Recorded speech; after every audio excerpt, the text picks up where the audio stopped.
ಓಂ ಹ್ರೀಂ ಭೈರವಿ ಕ್ಲಾಂ ಹ್ರೀಂ ಸ್ವಾಹ ಓಂ ನಮೋ ಭಗವತೆ ರುದ್ರಾಯ ನಮಃ. ನಮಸ್ಕಾರ. ರಾಶಿ ಭವಿಷ್ಯಕ್ಕೂ ಹೋಗಕ್ಕಿಂತ ಮುಂಚೆ ಕೆಲವರು ವಿಚಾರಗಳ ಬಗ್ಗೆ ಹೇಳ್ಬೇಕಾಗಿದೆ. ಏನಂದ್ರೆ, ಮೊದಲನೇದಾಗಿ ನಿಜವಾದ ಜ್ಯೋತಿಷನ ಕಂಡಿಡೋದನ್ನ ಜನ ತಿಳ್ಕೊಬೇಕಾಗಿದೆ. ಯಾಕೆಂದ್ರೆ ಜ್ಯೋತಿಷದಲ್ಲಿ ಮೋಸ, ಆಮೇಲೆ ವಶೀಕರಣ ಮಾಡ್ಕೊಡ್ತೀನಿ ಅಂತ ಮೋಸ ಮಾಡ್ತಾರೆ. ಆಮೇಲೆ ಇನ್ನ ಬೇರೆ ಬೇರೆ ತರದ್ದು ದೊಡ್ಡ ದೊಡ್ಡ ಪೂಜೆಗಳನ್ನ ಸಜೆಸ್ಟ್ ಮಾಡ್ತಾರೆ. ಎಲ್ಲ ಜ್ಯೋತಿಷದಲ್ಲಿ ಇಲ್ಲ.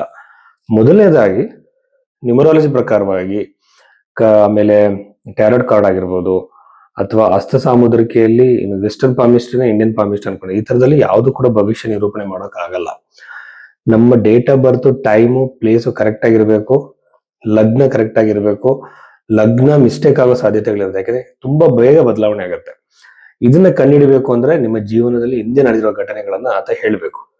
ಹೇಳಿ ಆ ಲಗ್ನವನ್ನ ತಿದ್ದಿ ಮುಂದಿನ ಭವಿಷ್ಯವನ್ನು ಹೇಳ್ಬೇಕಾಗತ್ತೆ. ಹಿಂದೆ ನಡೆದಿರೋ ಘಟನೆಗಳನ್ನ ಕಂಪಲ್ಸರಿ ಹೇಳ್ಬೇಕಾಗತ್ತೆ. ಅಂದ್ರೆ ಅಕ್ಯುರೇಟ್ ಅಂತಲ್ಲ, ಒಂದು ಟೈಮ್ ಪೀರಿಯಡ್ ಅಲ್ಲಿ ಈ ತರ ಘಟನೆಗಳು ನಡೆದಿರೋ ಸಾಧ್ಯತೆ.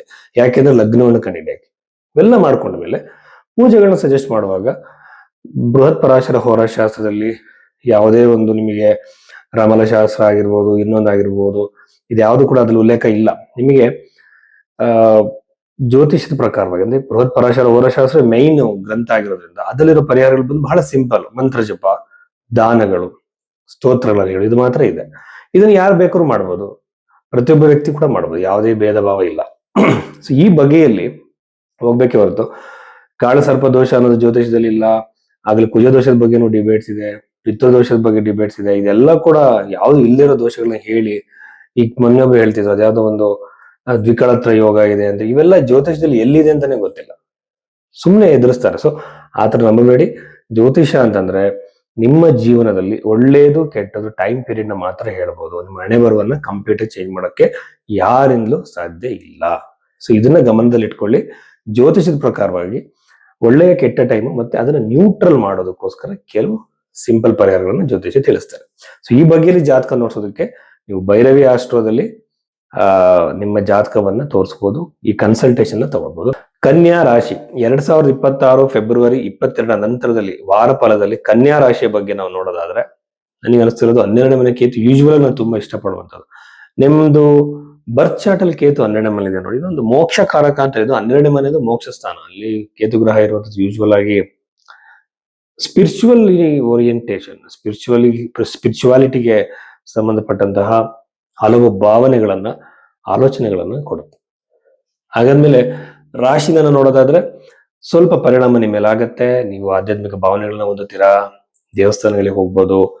ಸ್ಪಿರಿಚುವಲ್ ಥಾಟ್, ಕಣ್ಣು ಅರಳಿದಾಗ ಕಣ್ಣು ಹೊರಳಿದಾಗ ಅಂತ ದ ರಾ ಬೇಂದ್ರೆ ಬರೆದಿರಲ್ಲ, ಹಾಗೆ ಆ ಫ್ರಾಕ್ಷನ್ ಆಫ್ ಸೆಕೆಂಡ್ ಆ ಥಾಟ್ಸ್ ಬರ್ಬೋದು.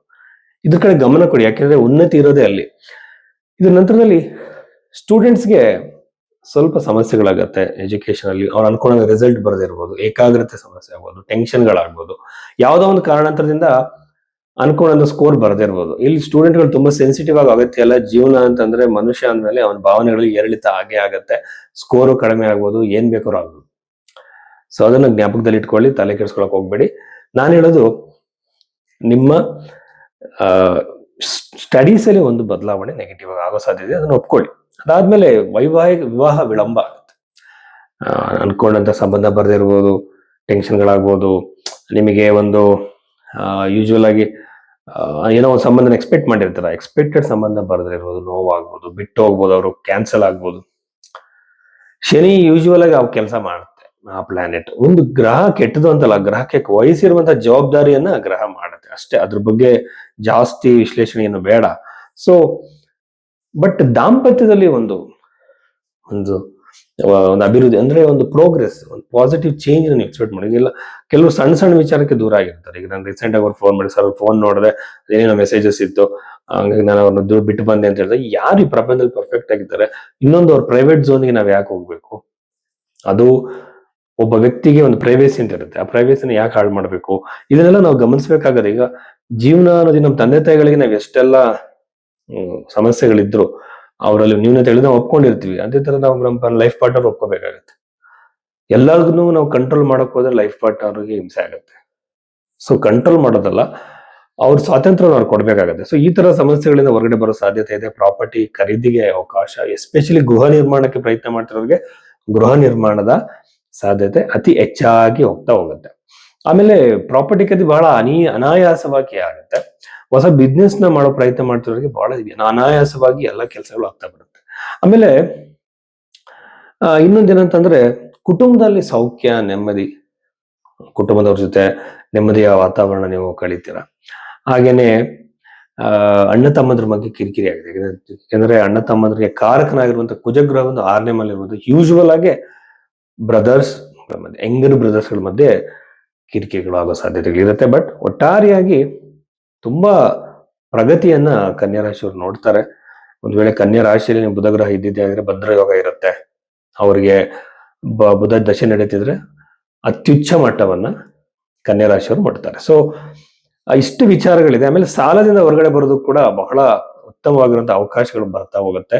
ನಿರೀಕ್ಷೆ ಮಾಡಿ, ಒಳ್ಳೆ ಅವಕಾಶಕ್ಕಾಗಿ ವೆಯ್ಟ್ ಮಾಡಿ. ಇಷ್ಟು ವಿಚಾರಗಳು. ಮತ್ತೆ ಉದ್ಯೋಗದಲ್ಲೂ ಕೂಡ ಪ್ರಗತಿ ನನ್ನ ಪ್ರಕಾರ ಅದ್ಭುತವಾಗಿರೋ ಬೆಳವಣಿಗೆ ನೋಡ್ತಾರೆ. ಹೊಸ ಜಾಬ್ ಆಗಿರ್ಬೋದು ಅಥವಾ ಇರೋ ಜಾಬ್ ಅಲ್ಲಿ ಪ್ರೋಗ್ರೆಸ್ ನ ಖಂಡಿತವಾಗ್ಲೂ ನೋಡ್ತೀರಾ. ನಮಸ್ಕಾರ.